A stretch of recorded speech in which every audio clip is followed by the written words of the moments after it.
Push. Lajulah, bos. Best lah sekarang. Alamak. Terus laju.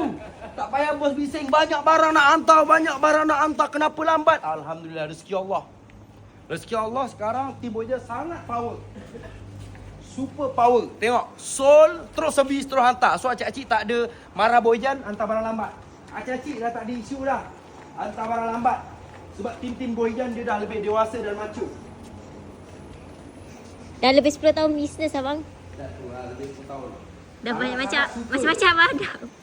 Oh, banyak barang hantar gitu ya, awak dapat Laju Mantap lah.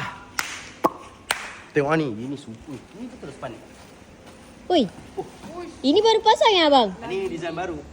Baru memang khas untuk Ini baru pasang lah. P2 P8. Ini berapa ribu bos lagi.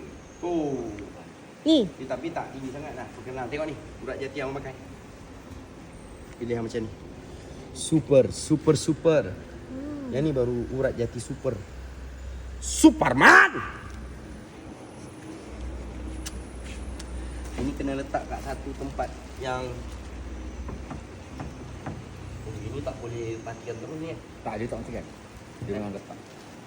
Nanti time kat rumah customer baru matikan. Ini tak muat ni tak matikan. Kalau matikan nak gini tak boleh, gini tak boleh. So memang kena buka pasang. Ini Dan hantar. berat.